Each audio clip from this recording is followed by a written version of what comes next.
Today I fucked up by telling my son meat is made of animals. A while ago we had a friend over for dinner who is a vegetarian. My 5-year-old son asked her why she didn't want steak, to which she replied, "I'm a vegetarian, I don't like the idea of animals being killed so I can eat them." My son was quiet and thinking about it for a few seconds till he said, "I don't like that either. I might become a vegetarian as well." So a few days go by, till today I got a call from his teacher. She was quite concerned. Apparently ever since we told him where meat comes from, he had been yelling "animal serial killer" to all his classmates who eat meat. And on top of that, when they went to a farm with his class, he called all the animals different types of meat instead of cow/sheep/chicken. He would say, "Look, there are some meatballs over there," while pointing towards a group of cows.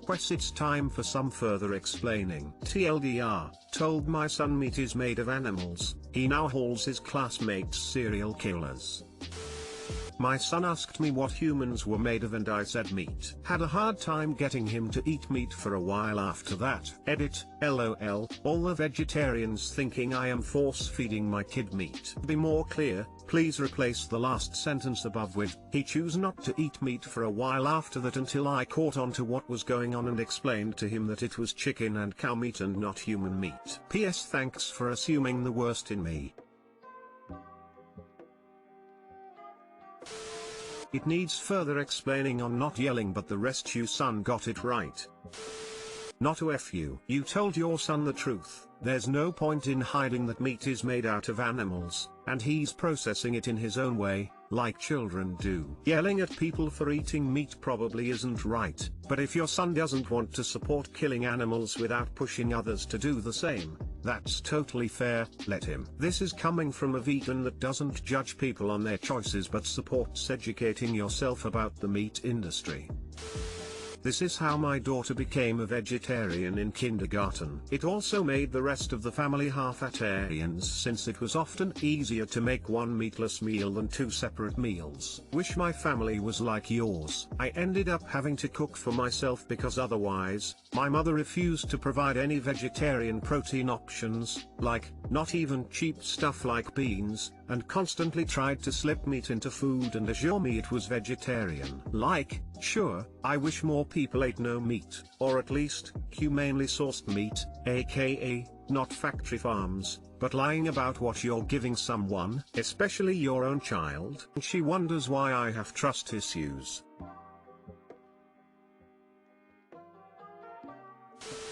Your son is just learning to be a human. Learning to coexist with others is just a little more nuanced than learning that animals are made of meat. Today I fucked up by quitting when I was set to be promoted during the pandemic. I have worked in my current position for 4 years. I have watched many people around me be promoted and I have been told by my colleagues from the beginning that my time would come soon. As the years went on, I began feeling less and less valued. With no mention of promotion ever coming my way, and constantly being reminded by my colleagues how ridiculous my employer was for not giving me the position, it has worn away at me. This month, I decided would be my final as it has been so hard and I feel so undervalued and in the dark about my job stability. I met with my boss to discuss my employment. I let her know that I was quitting. She seemed perfectly fine with it and made no effort to keep me and had a chat with me about my future plans. I told her I was interested in staying in the field. Recently I discovered that my boss was going to give me the promotion during the meeting, but I got in first and therefore she felt like she didn't need to offer it. Now I have no job, during a possible economic recession, and will need to start from the beginning if I ever want to reach that level in my field again, if I can even get a job in it. Too long didn't read, quit during meeting with my boss because it took them too long to promote me, only to discover that they were planning to promote me in the meeting. Edit, thanks for the optimism guys. It has been really helpful having some outsider perspective of the situation. They weren't ever going to promote you. This is a common tactic for companies to use to keep people invested in the job, constant promises of advancement and raises that never materialize. So after you went in and quit, the story became I called him in to promote him and he quit, so that suddenly the exchange reflects poorly on you. for being taken advantage of, instead of them, for actively lying to you through years of employment. Find a better company and use this learning experience to keep yourself from being taken advantage of in the future. Why can't you go talk to your boss and explain that you felt undervalued? Maybe she will take you back and give you the promotion. There is no harm in explaining this to her, and who knows what the outcome will be. I have considered this, but there are two reasons why I don't. I think the damage is done. Exactly how SPS says. He will now see me as not wanting to be there, and that is weighted heavily. Also, they have already started interviewing for my position. I just feel like such a fuck up. Let a bad week decide my future, particularly because I thought I had a backup plan that fell through. While I have come to terms with it, the uncertainty is weighing on me at the moment. They do not want the cost of recruitment. Just say you felt that the opportunities not coming meant that they were gently telling you to look afield. Given that isn't the case and they have a culture fit now, you are still a low-risk hire. Just clarify, be assertive and be very clear that you want to stay on the basis of the promotion resolving the only grievance you had. Objection may be, we don't want someone who can't share their feelings. Overcome objection, I felt ridiculous asking for a promotion when I wasn't sure if my colleagues would be keeping their jobs. Just my 2 cents, having been in management before. Recruiting is shit. Save me that ball ache and you're in. This is so considerate and such holistic advice. I really appreciate it. I will try to build my courage. The fact that you told her why you were quitting and she didn't say anything makes me think there was never actually a promotion and someone is gaslighting TF out of you. You deserve better.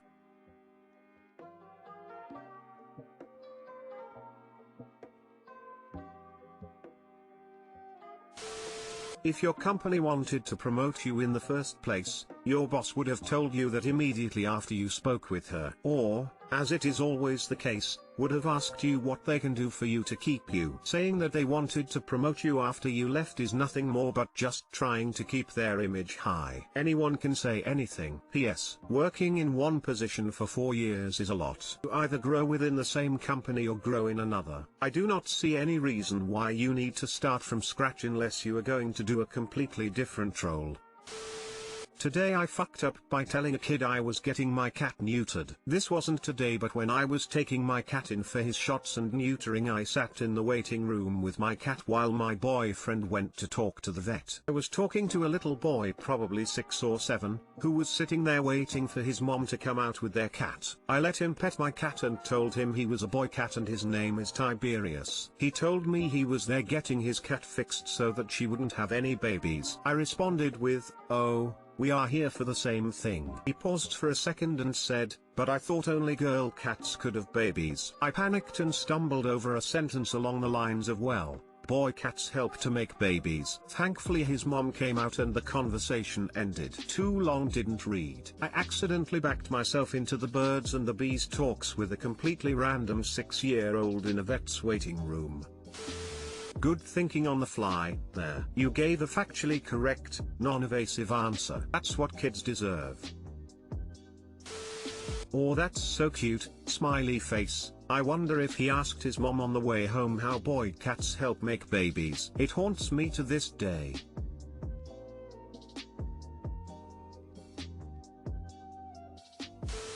Your cat is named Tiberius. You're cool then. I was walking my dog in his cone of protection after he had the surgery, and my neighbor kid, who loves my dog, roughly 3 years old, asked what happened. I said he had a surgery and was gonna make up something if he asked what kind of surgery or why he needed a cone, but his dad jumped in and asked he got neutered. And the kid didn't miss a beat before asking what does neutered mean, and I literally just laughed and said, "Oh, have fun with that," and kept walking. I still don't know how I'd explain that whole situation without scarring the kid for life. A simple, straightforward answer can definitely be better than no answer. Years ago, I was in a local production of Bye Bye Birdie. It was an all-ages cast, Adults playing adults and kids playing kids. Lovely way to spend a summer. A number of the smaller teeny bopper roles were played by girls a bit too young for the part, because the previous year they'd done Annie and all the orphans had auditioned again. They averaged 11 years old. Now one of the best lines in the show is when a girl sees her pop idol and yells "let's have an orgy," but pronounces it with a hard G, orgy, making it abundantly clear the speaker doesn't know what the word actually means. An older girl, 16, had the part with this line, and she was great. Got a huge laugh every time. Well, one day, I overhear the younger girls talking amongst themselves. I don't get what's so funny. What is an orgy anyway? They realize that nobody in their group knows, so one decides to take the bull by the horns and ask the nearest adult, me. Miss Taslima, what's an orgy? Yeah. No way in hell was I having that conversation with a bunch of little girls I barely knew, so I said it's not something I'm comfortable discussing. You should ask your parents. They accepted my answer and that was that. Or so I thought. The next week, they were again hanging out near me, and I overheard the following. Girl 1, so did anybody find out what an orgy is? Girl 2, horrified, I googled it. You don't want to know. I should have just told them.